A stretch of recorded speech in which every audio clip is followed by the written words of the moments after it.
مکرم، آج کی اس دلکش و انتہائی قربانی و منفرد ادبی پروگرام کی صدارت کے لیے ہمارے درمیان وہ شخص جلوہ افروز ہیں جنہوں نے اپنی عملی زندگی میں مختلف پہلوؤں سے شہر عزیز کو متاثر کیا ہے۔ موصوف کے ایثار و قربانی خلوص و محبت کی الگ کہانی اور طویل داستان ہے۔ بس یوں سمجھ لیجیے کہ شہر کے فضا میں انہوں نے جو گہرے اور اجلے نقوش مرتب کیے ہیں ان کے تذکروں کے بغیر ہماری تعلیمی ترقی کی تاریخ نامکمل رہے گی۔ یہ ہماری خوش بختی ہے کہ موصوف آج کی تقریب کے صدر نشین ہیں۔ ان مصروں کے تناظر میں بصدر احترام آواز دیتی ہوں ایڈوکیٹ جناب یاسین مومن صاحب کو۔ اس تند سیاہی کے پگھلنے کی خبر دے پہلی اذان رات کے ڈھلنے کی خبر دے، اے ساعت اول کے ضیاء ساز مکرم، اے ساعت اول کے ضیاء ساز مکرم، رنگوں کی سواری کے نکلنے کی خبر دے۔ السلام علیکم۔ شہید طارق صاحب، ڈاکٹر امیر صاحب، دیگر مہمان کرام، بزرگوں اور دوستوں، اتنی پراسر تقریر کے بعد کچھ کہنے کے لیے جگہ باقی نہیں رہی تھی۔ شہید نے بہت اچھا کہا۔ میرے پاس افضل انصاری صاحب نے ایک کتاب آج صبح دی، اس کا نام ہے زندہ روح، اور یہ کتاب اقبال کے صاحبزادے جسٹس جاوید اقبال کی تحریر کرتا ہے۔ انہوں نے اس کتاب کو لکھا ہے علامہ اقبال کی مکمل سوانح حیات۔ اس میں سے میں ایک دو باتیں آپ کو بتاؤں گا۔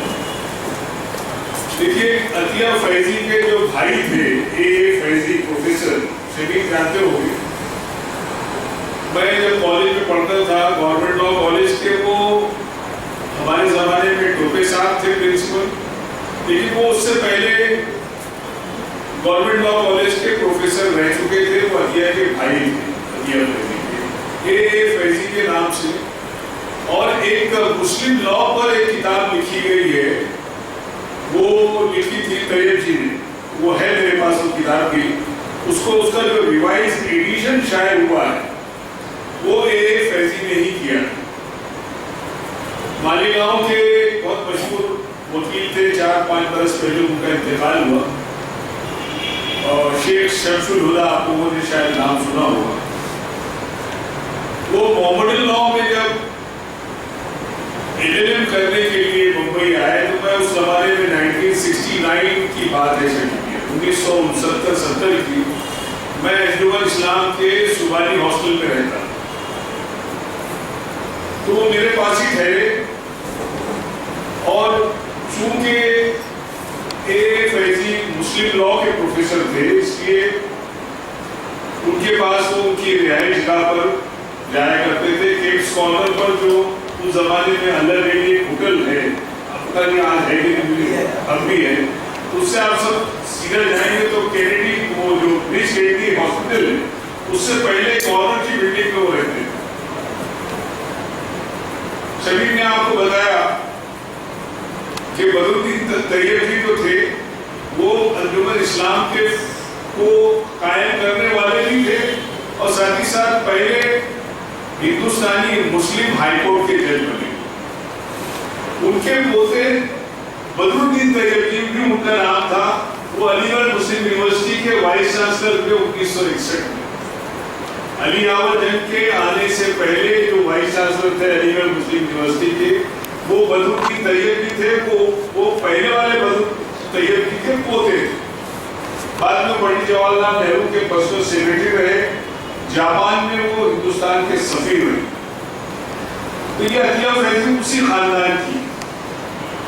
شبلی کا آپ نے بہت تذکرہ سنا، شبلی 20 برس بڑے تھے عطیہ فیضی سے۔ 1857 کی پیدائش شبلی کی ہے، اور 1977 1 جنوری کی پیدائش عطیہ فیضی۔ 1858 1877 اور 1877 میں ہی اقبال بھی پیدا ہوئے. تو فیضی کی اور اقبال تقریباً ہم عمر تھے, کچھ مہینوں کا فرق ہو سکتا ہے. اقبال جب 2007 میں پہلی دفعہ پروفیسر آرنلڈ کے یہاں انہوں نے چائے پر بلایا اقبال کو, پروفیسر آرنلڈ, اس میں عطیہ فیضی سے پہلی ملاقات اقبال کی. لیکن اس وقت تک اقبال بہت ینگ ہونے کے باوجود بہت مشہور ہو چکے تھے. پوری دنیا میں اقبال کی شخصیت جو تھی وہ ساری پوری دنیا جانتی تھی. بہرحال شمیم نے بہت واضح انداز میں ایک بات آپ سے کہی کہ جو خطوط لکھے گئے ہیں اقبال نے لکھے, اس کی تشریح اقبال نے کبھی نہیں کی, اس کی تشریح عطیہ فیضی نے کی. آپ کو یہ سمجھنے کی ضرورت ہے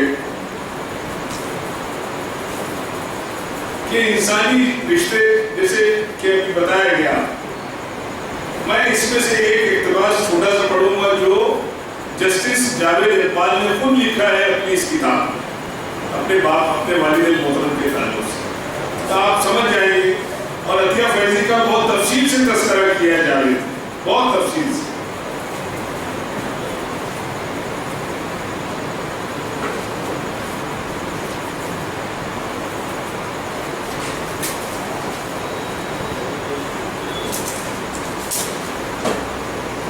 اقبال آخر انسان تھے, پیغمبرانہ اعجاز رکھنے کے باوجود پیغمبر نہ تھے. کون لکھ رہا ہے؟ جسٹس جاوید لکھ رہے ہیں. اس لیے ان کو ایسی باتوں سے مولرا سمجھنا جو بشریت کا لازمہ اور انسانیت کا خاصہ ہے, ایک ایسا تمسخر انگیز دعویٰ ہے جس میں نہ تو حقیقت کو دخل ہے نہ تو ڈاکٹر صاحب کی روح کے لیے مسرت کا سامان موجود ہے. پھر ایک اور یہاں لکھا ہے کہ میں اس موضوع سے اس لیے کہتا ہوں کہ اقبال نے کبھی اپنی پردہ پوشی نہیں کی. ہم نے جو سوال کیا اس کا صاف جواب دیا. اس کی ایک وجہ یہ تھی کہ ان کی زندگی کو چھپانے کے قابل بات تھی ہی نہیں, اور وہ جسے رندی کہا جا سکتا ہے وہ سب اسرار خودی سے پہلے کے لطائف ہیں.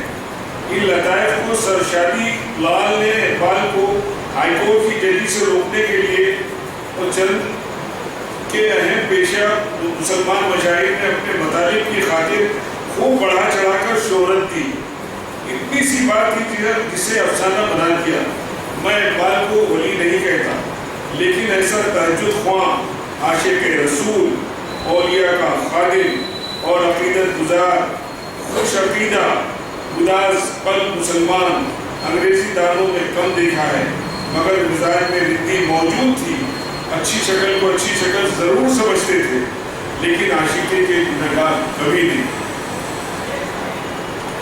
بہرحال راقب اس پوزیشن میں نہیں کہ اقبال کو قریب سے جاننے والوں کی ان آرا پر کوئی تبصرہ کرے, لیکن اقبال نے اپنا جو تذکیہ خود نظم ابر گوہر بہار میں کیا ہے وہ اس معاملے میں بہت کافی ہے. ارشاد کرتے ہیں, یہ اقبال کا ہے, ہوں وہ مضمون کے مشکل ہے سمجھنا میرا, کوئی مائل ہو سمجھنے پہ تو آساں ہوں میں. رند کہتا ہے ولی مجھ کو, ولی رند مجھے, سن کے ان دونوں کی تقریر کو حیران ہوں میں. ظاہر تن نظر نے مجھے کافر جانا اور کافر یہ سمجھتا ہے مسلمان ہوں میں. کوئی کہتا ہے کہ اقبال ہے صوفی مشرف, کوئی سمجھا ہے کہ شہدائے حسینہ ہوں میں. ہوں اینا سب پہ مگر پھر بھی ہے اتنی باتیں, کیا غضب آئے نگاہوں سے بھی بنا ہوں میں. دیکھ اے چشم عدو مجھ پہ حکارت سے نہ دیکھ, کس پہ خالق کو بھی ناز وہ نسا ہوں میں. مزرعے سوختہ عشق ہے حاصل میرا, درد قربان جس دل پہ وہ ہے دل میرا.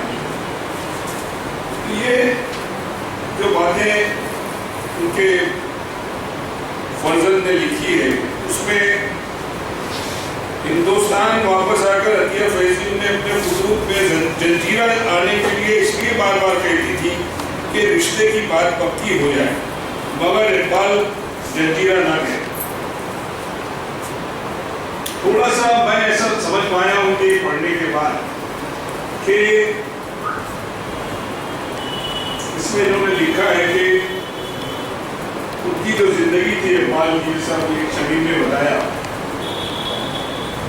کہ آپ نے 3 شادیاں کی اور 4 نکاح کیے. سردار بیگم جو ان کی نکاح ہے جاوید کی ماں، ان کی جب سردار بیگم سے شادی ہوئی اقبال کی تو نکاح کے بعد رخصتی نہیں ہوئی. ان کو کچھ خطوط ایسے گمنام اقبال کو بھیجے گئے جس میں سردار بیگم کے کردار پر سوال ہے. تو 3 برس تک اقبال نے انتظار کیا، 3 برس، اور رخصتی بھی. سردار بیگم بہت پریشان کہ یہ کیا ہو رہا ہے.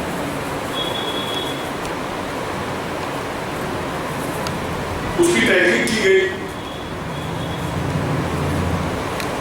اقبال ذہن میں یہ اپنا من بنا چکے تھے کہ میں سردار بیگم کو چھوڑ دوں،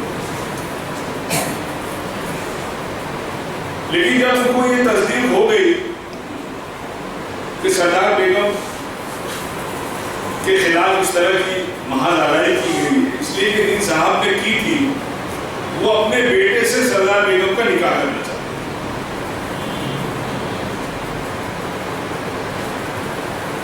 اور سردار بیگم نے خود بھی ایک خط اقبال کو لکھا اور اپنی بیٹائی کے بارے میں جو بھی لکھا، جو بھی لکھا ہوگا وہ خط میں نے کہیں دیکھا نہیں تو میں نے پڑھا، لیکن سردار بیگم نے بھی اقبال کو ایک خط دیا. اقبال نے چونکہ ایک من بنا لیا تھا اپنے دل میں کہ مجھے اس عورت کو طلاق دینا ہے، ان کے خیال میں یہ ان کے اقبال کے دل میں یہ خیال آیا کہ پتہ نہیں میرا نکاح درست بھی ہے یا نہیں. انہوں نے علماء کرام سے رجوع کیا. علماء کرام نے واضح طور پر کہا کہ چونکہ آپ نے طلاق نہیں دی ہے، زبانی اور جو اس کے عوامل ہوتے ہیں وہ پورے نہیں کیے، تو طلاق واقع ہوئی نہیں اور طلاق کا کوئی سوال بھی نہیں ہے.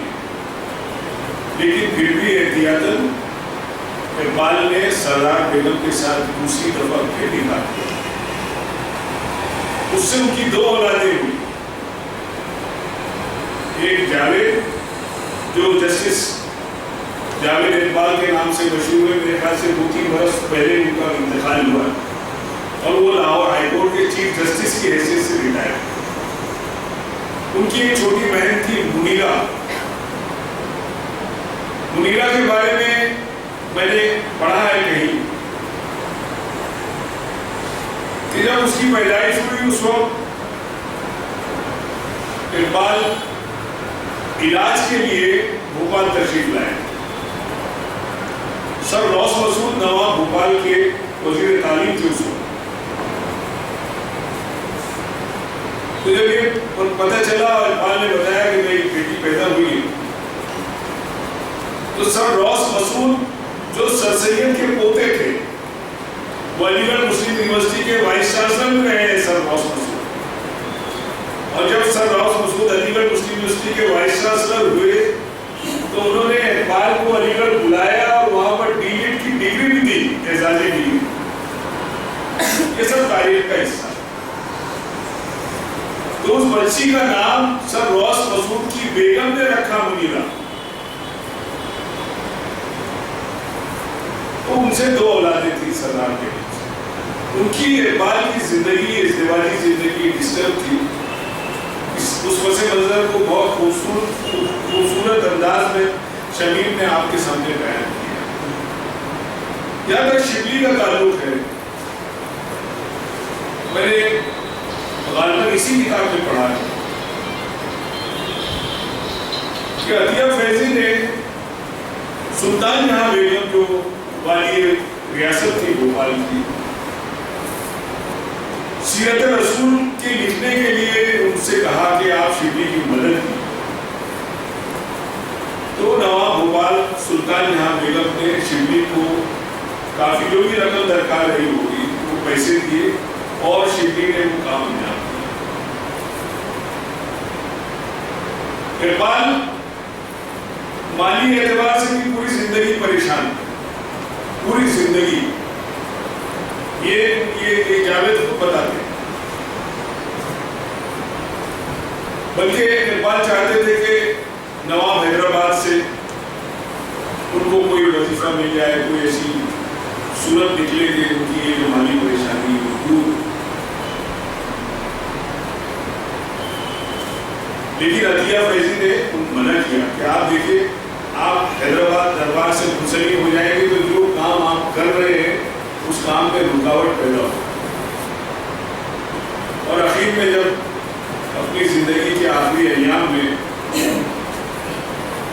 علاج کے لیے جب علامہ بھوپال گئے, ان کا علاج دو نواب صاحب کے والد تھے, ڈاکٹر باسط اور ایک ڈاکٹر عبدالرحمان, ان لوگوں نے ان کا علاج کیا. اور بھوپال جو لوگ ہیں جانتے ہوں گے کہ صدر مسجد کے بعد بہت بڑا میدان ہے, اقبال میدان, وہ اس کے سامنے ایک شیش محل ہے, علامہ اقبال میں کہہ رہا نواب صاحب کے ہمیشہ مہمان. تو سر روز مسعود نے نواب صاحب سے کہہ کر 500 روپیہ وظیفہ اس زمانے میں تا حیات علامہ اقبال کے لیے کروایا. تو اس سے ان کو بہت آسانی ہو گئی اور ان کے جو اخراجات تھے اقبال کے زمانے, اس لیے کہ اقبال یہاں وکالت کرتے تھے اور کوئی ان کا جو ذریعہ تھا کہ وکالت کرتے تھے ہائی کورٹ میں اور سیشن کورٹ میں, اور بھی پورے ہندوستان میں جانا, مختلف علاقوں میں سیاسی طور پہ بھی وہ سرگرم ہو گئے تھے. محمد علی جینا اور گاندھی جی, آپ نے جو دوسری جو گول میز کانفرنس لندن میں ہوئی اس میں بھی اقبال موجود تھے. الہ آباد میں جو 1930 میں کانفرنس ہوئی اس کی صدارت اقبال نے کی. یہ سارے آپ جب دیکھیں گے تو اقبال نے بھرپور زندگی گزاری. اس میں ان کی زندگی کے ایسے آپ 1877 میں اقبال پیدا ہوئے, 1938 میں 21 اپریل کو ان کا انتقال ہو گیا. اس لحاظ سے صرف 61 برس کی عمر اقبال نے پائی اور 57 برس کی عمر جو ہے وہ شبلی نے پائی, بہت کم عمر پائی. جبکہ عطیہ فیضی کا انتقال 1 جنوری 1967 کو کراچی میں ہوا. 1 جنوری 1877 کو آپ پیدا ہوئی اور 1 جنوری کو ہی 1967 کو کراچی میں انتقال. اس طرح سے ان کی عمر رہی 90 برس. یہ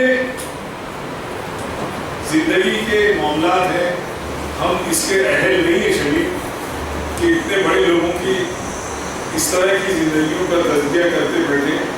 بہت بڑے بزرگ تھے علامہ شبلی اور علامہ اقبال, اتنے لوگ, اتنے بڑے لوگ تھے کہ ان کی اس پہلو پر اور عطیہ فیضی کے تعلقات کے تعلق سے کوئی اس کا منفی پہلو نکل سکتا ہے, ایسا میں مانتا ہے.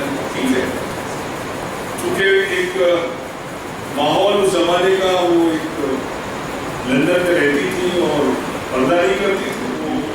وہ ان کا پورا خاندان جو تھا وہ ایک الگ انداز کا تھا, عورت سماج سے تعلق تھا ان کا, تعلیم یافتہ تھی. اور ممکن ہے, میں یہ بتا نہیں سکتا, لیکن ممکن ہے کہ اس کی تشہیر, ان کے خطوط کی تشہیر, چاہے وہ شبلی کے خطوط ہو چاہے اقبال کے خطوط ہو, اس کی تشہیر میں عطیہ فیضی کا بڑا رول رہا ہو. بعد میں انہوں نے ایک صاحب سے شادی کر لی, غالباً وہ یہودی تھے, وہ مسلمان ہوئے. ان کا بھی انتقال نہیں کراچی میں ہوا. اور بہرحال یہ ساری داستان 10 بجے اور فوت ہو گیا. میں جو منتظمین ہیں ادبی کاروبار کے, ان کو مبارکباد دیتا ہوں کہ بڑی عمدہ گفتگو رہی, بہت اچھی گفتگو رہی. اور شبیر کو میں مبارکباد دیتا ہوں کہ ان کی عمدہ تصویر کی اقبال کی زندگی کے اور شبلی کی زندگی کے مختلف پہلوؤں پر روشنی ڈالی. آپ سب حضرات کا بھی شکریہ کہ اتنی دیر تک آپ لوگ بیٹھے رہے. اللہ